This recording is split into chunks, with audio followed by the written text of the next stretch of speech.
Palabra de Dios, Lucas 15, versículos 11 al 32. Vamos a leerlo de esta manera. Hombres, un versículo, luego mujeres, hombres, mujeres. También dijo un hombre tenía 2 hijos, y el menor de ellos dijo a su padre: Padre, dame la parte de los bienes que me corresponde, y les repartió los bienes. No muchos días después, juntándolo todo, el hijo menor se fue lejos a una provincia apartada y allí desperdició sus bienes viviendo perdidamente. Y cuando todo lo hubo malgastado, vino una gran hambre en aquella provincia y comenzó a faltar. Y fue y se arrimó a uno de los ciudadanos de aquella tierra, el cual le envió a su hacienda para que apacentase cerdos. Y deseaba llenar su vientre de las algarrobas que comían los cerdos, pero nadie le daba. Y volviéndose en sí dijo: ¿Cuántos jornaleros en casa de mi padre tienen abundancia de pan, y yo aquí perezco de hambre?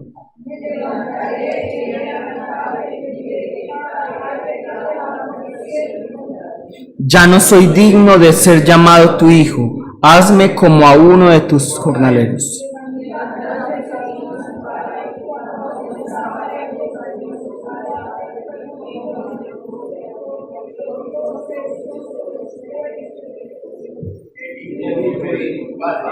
He pecado contra el cielo y contra ti, y ya no soy digno de ser llamado tu hijo.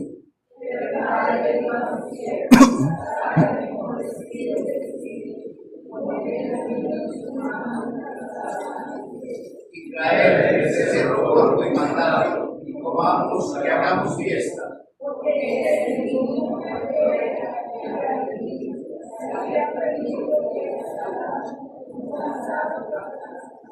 Y su hijo mayor estaba en el campo, cuando vino y llegó cerca de la casa, oyó la música y las danzas. Llamando a uno de los criados, le preguntó qué era aquello. Y le dijo: tu hermano ha venido. Tu padre ha hecho matar el becerro gordo por haberme recibido bueno y sano.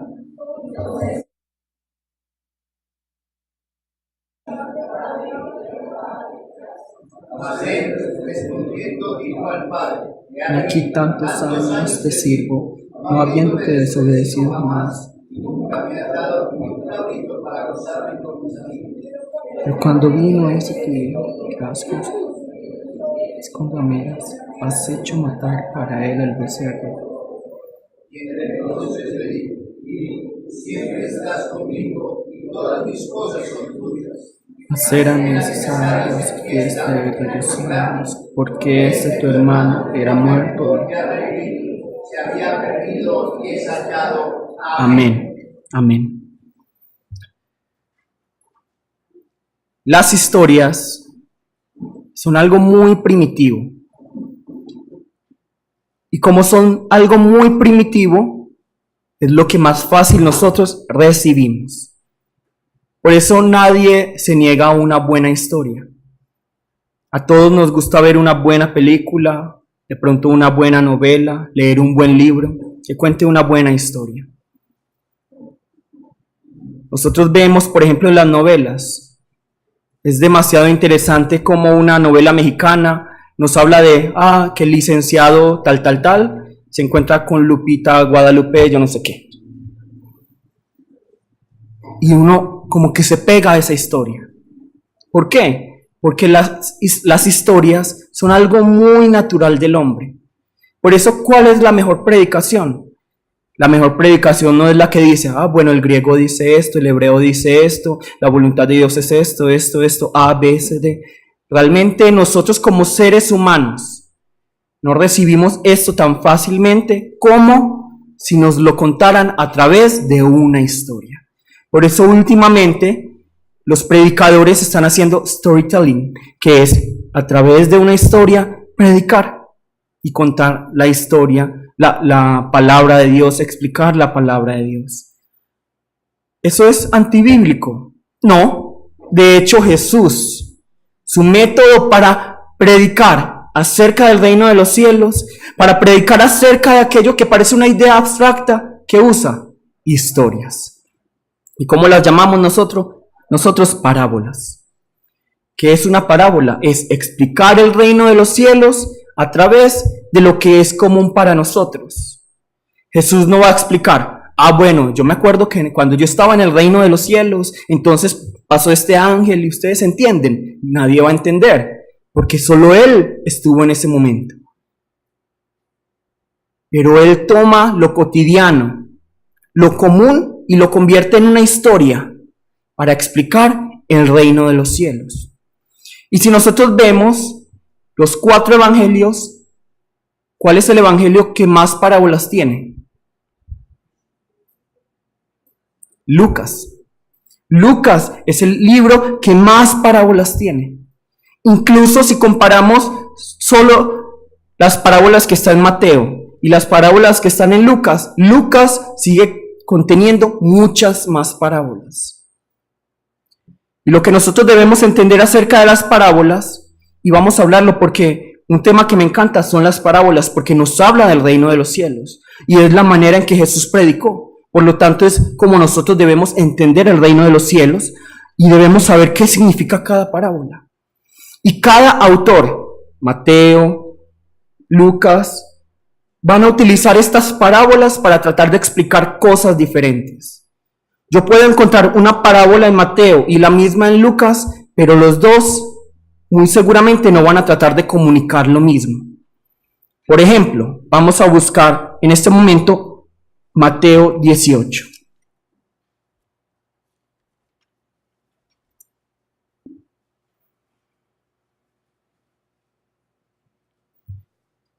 Vamos a leer primero el versículo 1. 18:1. Mateo 18:1. En aquel tiempo los discípulos vinieron a Jesús diciendo, ¿quién es el mayor en el reino de los cielos? Entonces, primero debemos saber quién es el oyente de la parábola. ¿Quién es el oyente de la parábola? Cuando nosotros tratamos, y es muy importante, cuando ustedes traten de explicar la Biblia, lo primero que deben hacer ustedes es ver el contexto. Y algo muy importante de ver el contexto es quién está escuchando este mensaje. ¿Quién está escuchando este mensaje, esta parábola que Jesús va a decir? Los discípulos. Tengan, por favor, aparte Lucas 15 para que no se nos pierda. Listo, vamos a buscarlo también. Pónganlo así para que no se nos pierda. Lucas 15.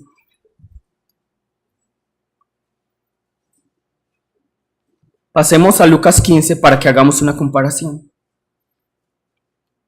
15:1. ¿Qué nos dice aquí? Se acercaban a Jesús todos los publicanos y pecadores para oírle.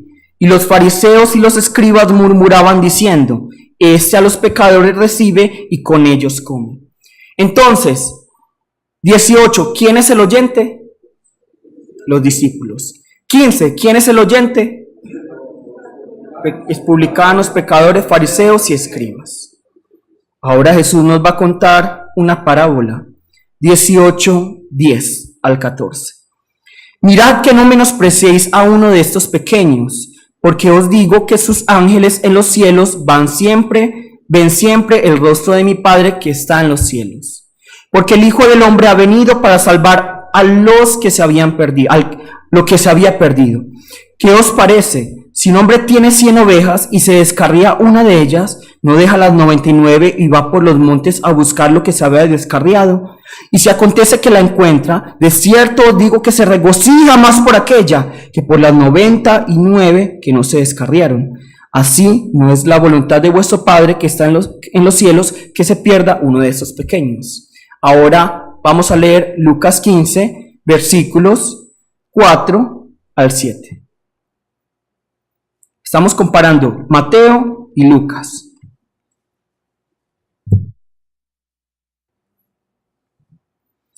¿Qué hombre de vosotros, teniendo 100 ovejas, si pierde una de ellas, no deja las 99 y en el desierto y va tras la que se perdió hasta encontrarla? Y cuando la encuentra, la pone sobre sus hombros gozoso, y al llegar a casa, reúne a sus amigos y vecinos diciéndoles, gozaos conmigo, porque he encontrado mi oveja que se había perdido.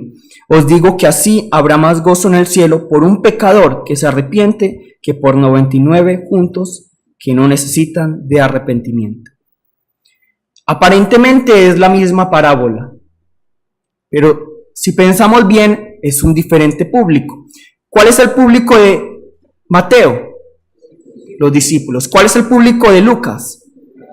Publicanos, pecadores, fariseos y escribas. En las dos se perdió una oveja. En las dos el pastor va y busca esa oveja, deja las 99. Pero hay algo muy especial. Y Mateo nos quiere decir algo y Lucas nos quiere decir algo. ¿Cuál es la diferencia? De pronto alguien que me diga.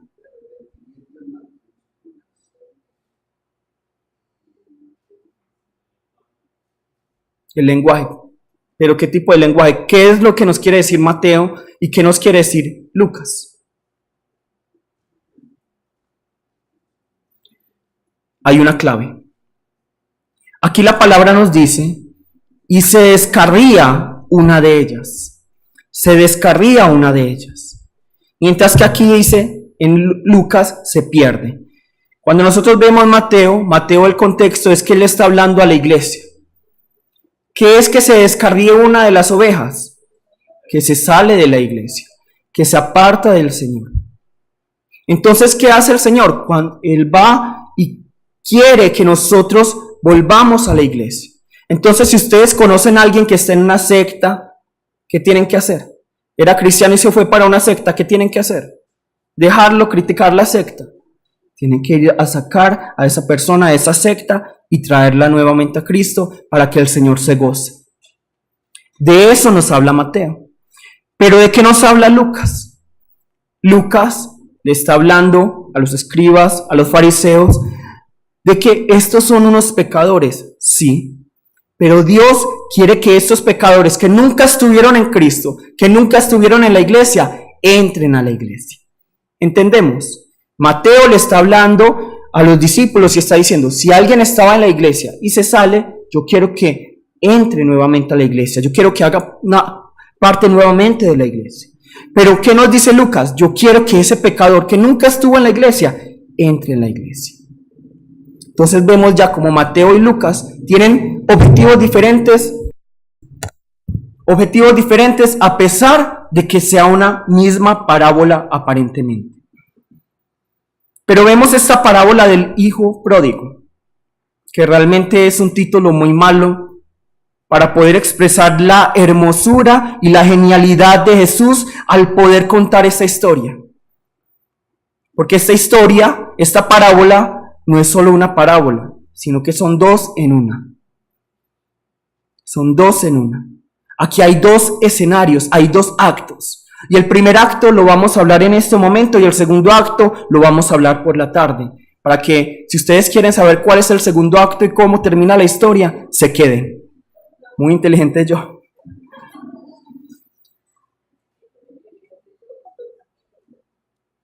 Vamos a ir leyendo, vamos a hacer una predicación expositiva acerca de esto.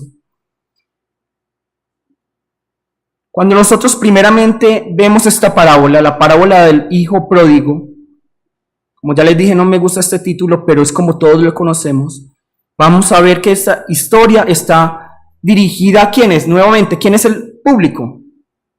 Escribas, fariseos, publicanos y pecadores.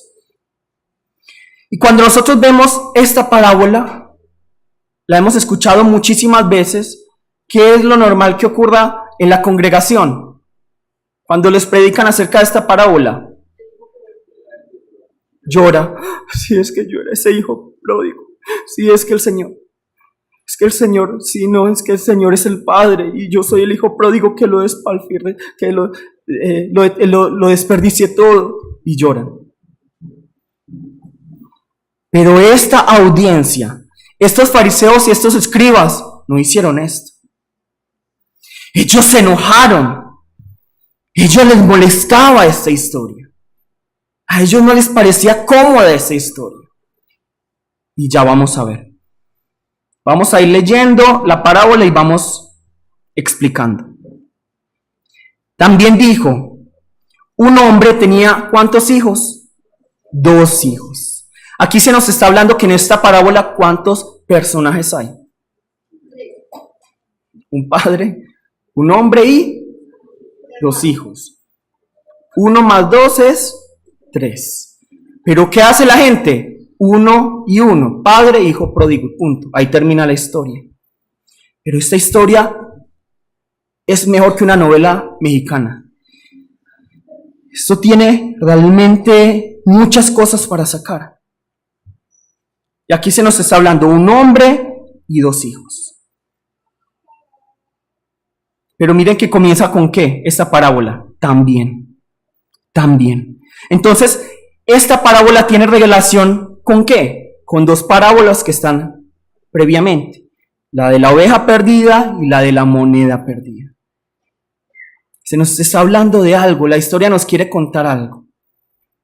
Pero también, y lo vamos a estudiar luego, también tiene mucha relación esa historia, no solo con el perdón hacia el pecador, sino que también tiene que ver mucho con el dinero.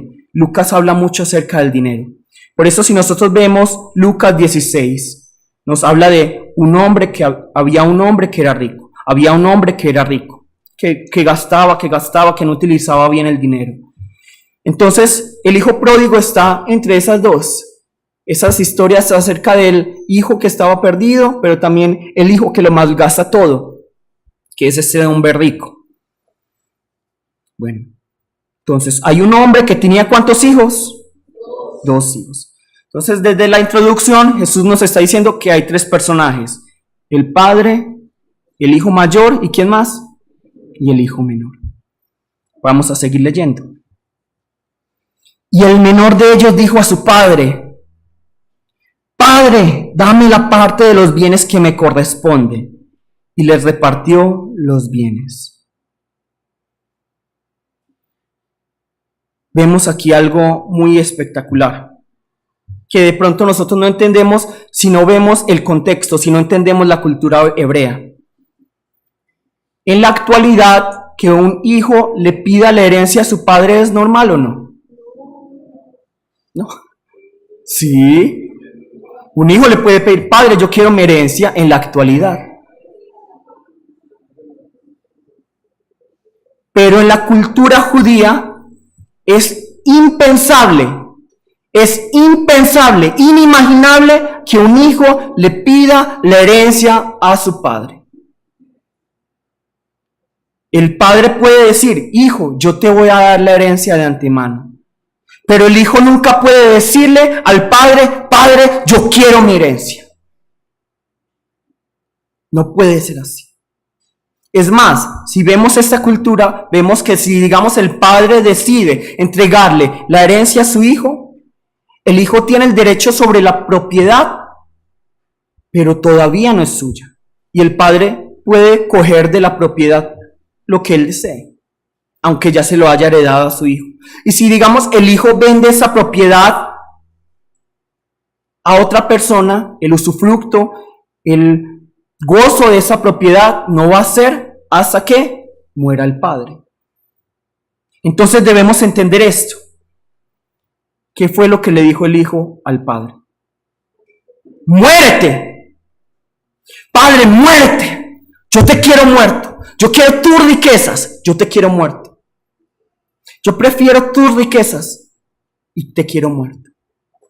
Porque cuando nosotros vemos aquí que el hijo dice: dame la parte de los bienes, la palabra bienes en griego es bios. ¿Qué palabras le recuerda la palabra bios? No. Biología, bioética, estudio de la vida, estudio ética de la vida. Bios, Señor, yo está hablando: dame la vida, dame esa vida, muérete. Padre, yo te prefiero muerto y yo quiero tus riquezas. Yo quiero tus riquezas, yo te quiero muerto a ti. ¿Qué nos dice Deuteronomio 21, 18, 21? Vamos a mantener separado Lucas 15.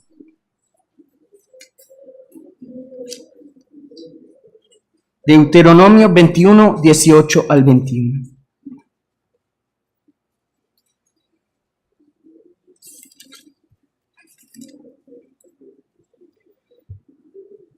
¿Qué nos dice aquí? Si alguno tuviera un hijo contumaz y rebelde, que no obedeciera a la voz de su padre, ni a la voz de su madre, y habiéndole castigado no les obedeciere, entonces ¿qué hará? Lo tomarán su padre y su madre y lo sacarán ante los ancianos de su ciudad y a la puerta del lugar donde viva. ¿Y qué dice? Y dirán a los ancianos de la ciudad: ese nuestro hijo es contumaz, rebelde, no obedece a nuestra voz, es glotón y borracho. Entonces ¿qué? Todos los hombres de su ciudad lo apedrearán y morirá. Así quitarás el mal de en medio de ti, y todo Israel oirá y temerá. Amén. ¿Cuántos de nosotros ya hubiéramos sido apedreados por ser tan contumaces y rebeldes? Pero ¿qué hace este padre? ¿Qué hace este padre? El padre se queda callado, no lo lleva para que sea apedreado, sino que reparte sus bienes, reparte los bienes. Entonces, para los fariseos y los escribas esto era: tan bueno el Padre, tan misericordioso el Padre, ¿sí o no? No, ¿cómo así? Él debió haber cumplido la ley. ¡Qué Padre tan vergonzoso! ¡Qué vergüenza de Padre! Están diciendo los escribas y los fariseos en su mente. Luego nos dice: no muchos días después, juntándolo todo, el hijo menor se fue lejos a una provincia apartada y allí desperdició sus bienes viviendo perdidamente. Aquí la palabra nos está diciendo entonces que este hijo se aparta del padre, se aleja del padre, lo vende todo. Es decir, recuerden lo que yo les dije: yo puedo vender la propiedad, no la puedo vender. Yo no puedo adquirir dinero. Entonces el hijo tuvo que venderla a una cantidad muy baja para que se la compraran. Él la vende, recibe el dinero. ¿Y qué hace? Se va al lugar más lejano. Se va al lugar más lejano. Entonces, digamos, aquí los de Medellín dicen: no, yo voy a vender mi tierra y me voy para Bogotá. Me voy a un lugar muy lejano. Y si vemos aquí, si ellos eran israelitas, seguramente ¿para dónde se habrá ido? ¿Hacia dónde? ¿Hacia dónde están quiénes? Los gentiles, los romanos, los gentiles, ¿cierto? Los extranjeros. Y para los fariseos, ¿cómo así? Esta persona decide dejar incluso la nación para irse hacia donde los gentiles. Y en griego nos dice diascorpizo. Que él coge su dinero y ¿qué hace? Hace como esto. Es como tirar polvo al viento. Dice, diascorpizo es como tirar polvo al viento. Este joven, ¿qué fue lo que hizo? Este hijo menor cogió las riquezas y las usó de manera descontrolada. Descontrolada. ¿En qué? Seguramente en prostitutas, en trago, en drogas, no sé qué drogas habrá en ese momento, pero seguramente hizo todo esto. Luego nos dice aquí la palabra: y cuando todo lo hubo malgastado, vino una gran hambre en aquella provincia y comenzó a faltarle. Y fue y se arrimó a uno de los ciudadanos de aquella tierra, el cual le envió a su hacienda para que apacentase cerdos. Entonces el hijo se queda sin nada. ¿Y qué es lo que hace? ¿Se va hacia dónde? ¿Hacia dónde están quiénes? No, antes, ¿a quién se arrima? A los ciudadanos, que seguramente eran ¿qué? Gentiles, eran extranjeros. Entonces, me parece muy graciosa la palabra, porque si nosotros vemos la palabra en griego, arrimarse es colao. Colao. ¿Quién se cola? Al que se mete en la fila, el pegado, el arrimado. Y de hecho, la palabra colao en griego es pegarse. Entonces, seguramente este hijo menor se había pegado a un gentil ay, ayúdeme, ayúdeme, ayúdeme, ayúdeme. Pero este gentil seguramente era un antisemita, es decir, odiaba a los judíos, porque en esa época estaba este pensamiento. ¿Por qué podemos saberlo? ¿Quién me puede decir? Porque lo manda hacia los cerdos. Lo manda hacia los cerdos. ¿Qué es lo más impuro para un judío? Los cerdos. Lo manda hacia los cerdos, hacia lo más bajo lo manda a servir los cerdos. Y luego nos dice algo muy triste. Y le daban comida a los cerdos, pero no le daban comida ¿a quién? A este hijo menor. O sea que él se había vuelto menor que los mismos cerdos que él consideraba como impuros. Y lo peor de todo es que él dice, tengo hambre, tengo envidia incluso de los cerdos. Tengo envidia de lo que comen los cerdos.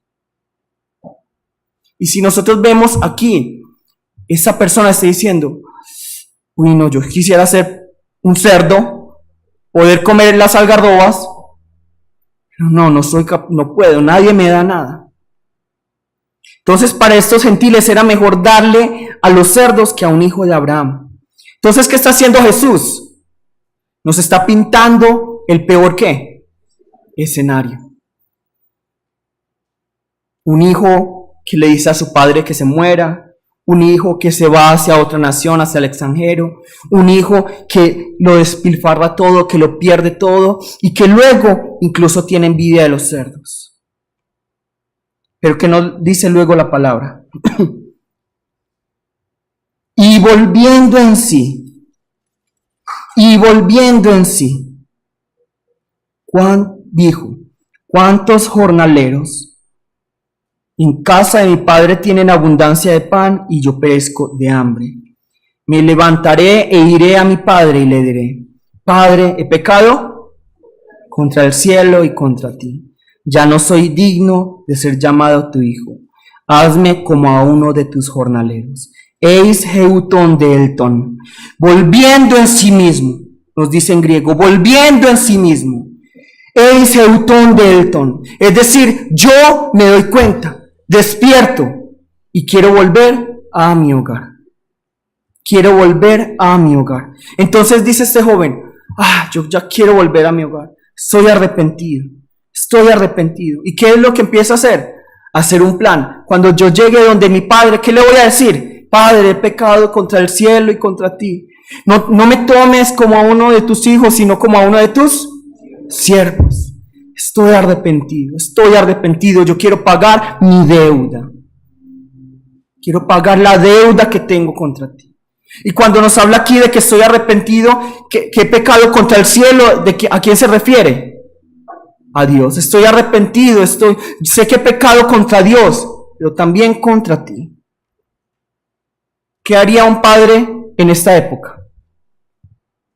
¿Qué harían ustedes si su hijo les dice, muérase? Se va, se gasta todo el dinero, se gasta toda su herencia. ¿Qué harían ustedes? Correa, ¿qué más? Cuando él vuelva, ¿ustedes confiarían en él? No, ustedes estarían pendientes. Y si luego me vuelve a decir que me muera nuevamente y vende todo lo que yo tengo, estarían viendo fijamente. Pero vamos a leer lo que dice el versículo 20. Y levantándose, vino a su padre. Y cuando aún estaba lejos, le vio su padre y fue movido a misericordia y corrió y se echó sobre su cuello y ¿qué? Y le besó.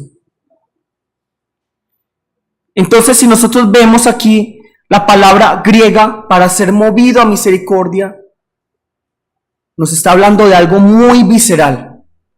Nos está hablando de algo que es todo su ser y que lo mueve a misericordia. Todo su ser estaba movido a misericordia. Y nos muestra aquí la palabra que el padre no estaba haciendo sus cosas, sino que todos los días veía por su ventana y estaba esperando ¿a quién? A su hijo que viniera. Porque el hecho de que lo haya visto desde lejos significa que él estaba viendo ¿Cuándo iba a volver? ¿Cuándo iba a volver? Pero entonces, ¿qué hace este padre? Se levanta y corre. Para nosotros es muy natural. En el aeropuerto, acá está una persona y acá la persona, dos enamorados. ¿Qué hacen entre ellos? No, ellos corren, se besan. Pero en la cultura judía, ¿qué tenían que hacer los adultos? Tenían que hacer así: mostrar las piernas y correr. Los niños podían correr, los jóvenes podrían correr, pero ¿quiénes no podían correr? Los adultos. Porque era de vergüenza hacerlo. Por eso los fariseos, cuando escuchan esto, no, ¡ay, tan bonito! ¡Ay, el padre corrió y le besó! No, ¿cómo así? El padre no lo apedreó, el padre no le llamó la atención y el padre corre. ¿Cómo así? Eso no tiene razón de ser. Eso es completamente ilógico. Pero dice la palabra que el padre corre, tiene que hacer así, corre hacia el hijo, lo abraza y lo besa. Luego vamos a seguir leyendo. ¿Qué nos dice aquí la palabra? Y el hijo le dijo: Padre, he pecado contra el cielo y contra ti, y ya no soy digno de ser llamado tu hijo. Cuando el padre le interrumpe. Pero el padre dijo a sus siervos: sacad el mejor vestido y vestidle, y poned un anillo en su mano y calzado en sus pies, y traed el becerro gordo y matadlo, y comamos y hagamos fiesta, porque mi hijo muerto era y ha revivido, se había perdido y es hallado. Y comenzaron a regocijarse. Dice la palabra del Señor. Entonces, ¿qué hace el padre? No deja que el hijo hable. Le dijo: ¿cómo así, siervo? Usted es mi hijo, venga. ¿Y qué hace para demostrar todo esto? Le pone un calzado en sus pies. ¿Qué es un calzado en los pies? Significa que le está dando ¿qué? Tú eres mi hijo. Tú no eres un siervo, tú eres mi hijo. Porque en aquella época los siervos ¿cómo caminaban? Descalzos. Pero ¿cómo caminaban los hijos? Calzados. Luego nos dice: darle el mejor vestido. Seguramente era como una capa, ¿cierto? Una capa. ¿Qué significa eso? Que está restaurando su honor. Está restaurando su honor. Primero, tú eres mi hijo. Tú tienes honor. Y luego dice también: denle un anillo. En esa época, ¿con qué se firmaba? Con un anillo. Entonces, ¿qué le está dando? Autoridad. Autoridad. Le está volviendo a dar la autoridad. Y dice algo muy hermoso aquí. Todos se regocijaron y empezaron a regocijarse, ¿cierto? Nos dice aquí algo muy hermoso. Hagamos fiesta. Traigan el becerro más gordo. Y como ya sabemos, en esa época el becerro más gordo era una fiesta que era pública. No es algo privado, no es como que, sí, vamos a reunirnos en familia, no. Se llamaba a todo el pueblo: matemos al becerro gordo. Y dice aquí: y comenzaron a regocijarse. Es decir, desde ese momento hubo mucho gozo, mucha fiesta, una parranda muy grande.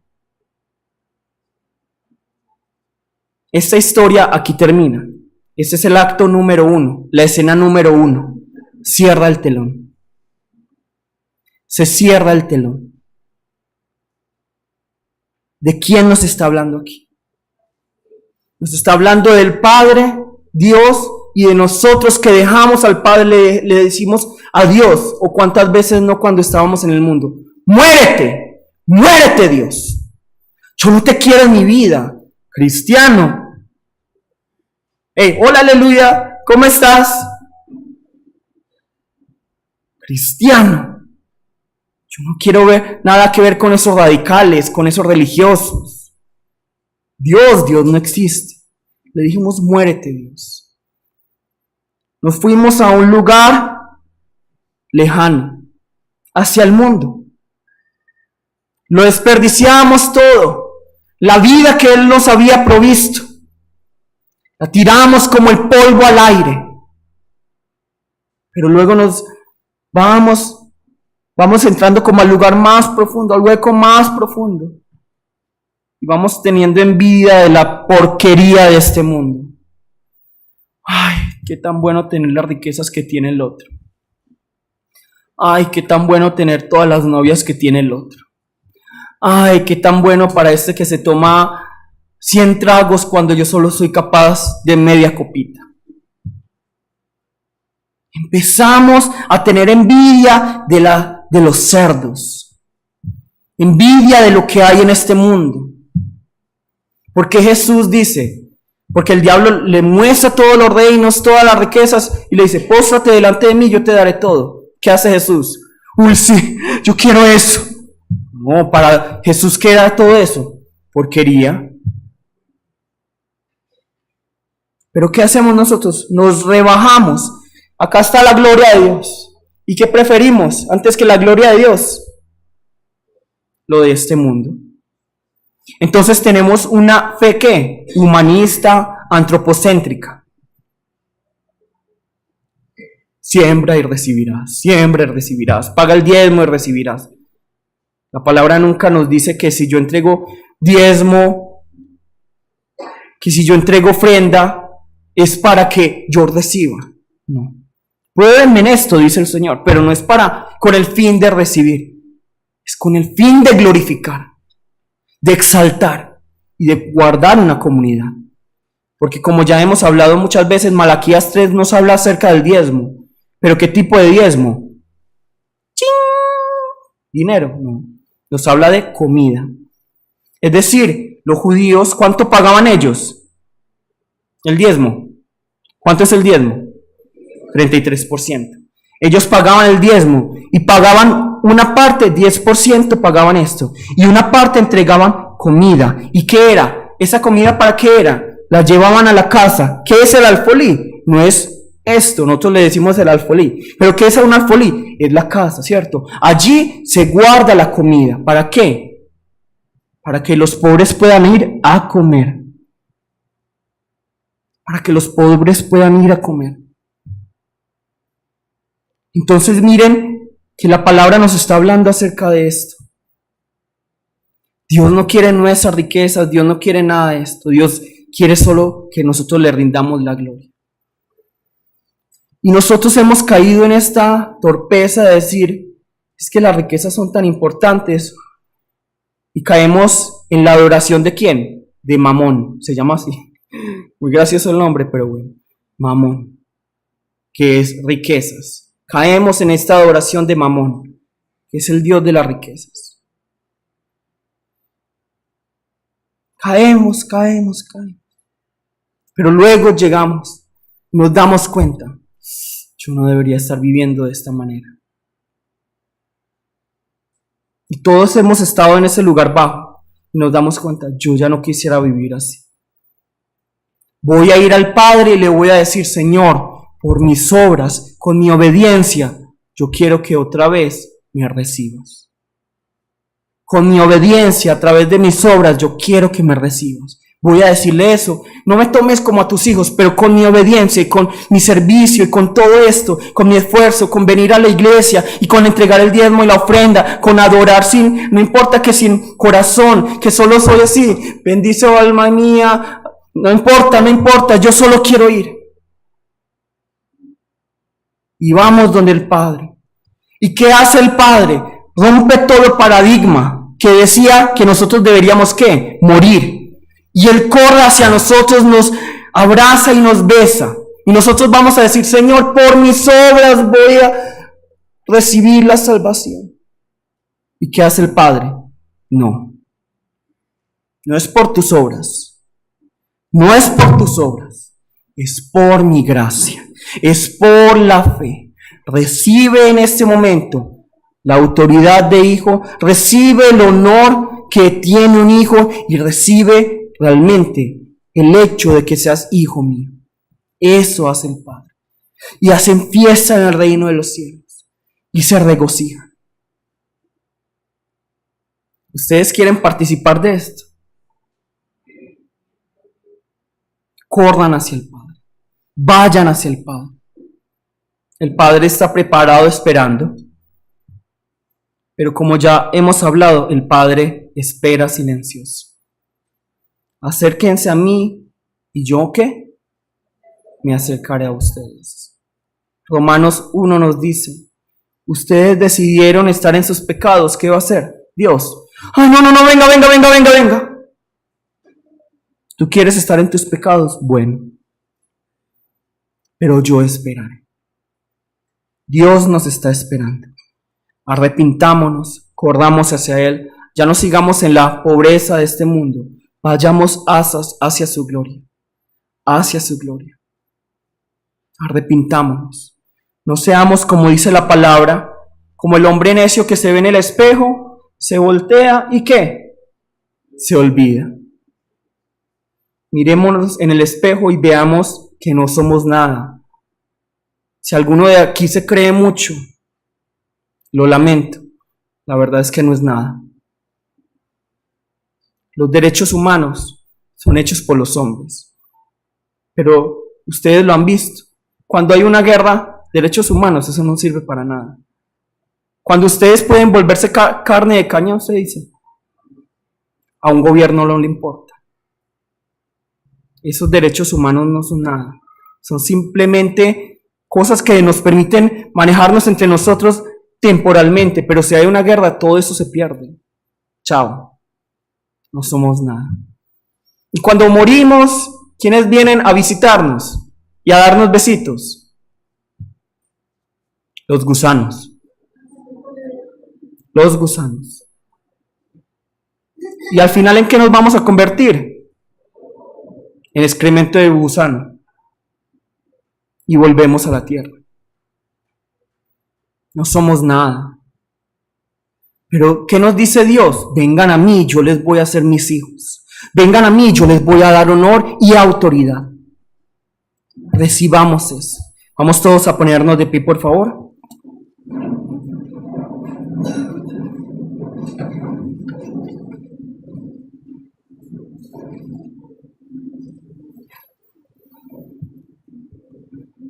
Recuerden, todavía no ha terminado la parábola. Hay un segundo acto, segunda parte, Terminator 2. Terminator 1 no fue tan buena como la 2, entonces esperen la segunda parte, es muchísimo mejor. En este momento vamos a llamar el nombre de nuestro Señor y vamos a arrepentirnos. Arrepentimiento es fundamental. Mirémonos en el espejo, no somos nada. ¿Quién es algo? ¿Quién es todo? Dios. Vamos hacia Dios. Vamos a llamar el nombre de nuestro Señor y vamos a arrepentirnos. ¡Jesús! Padre Santo.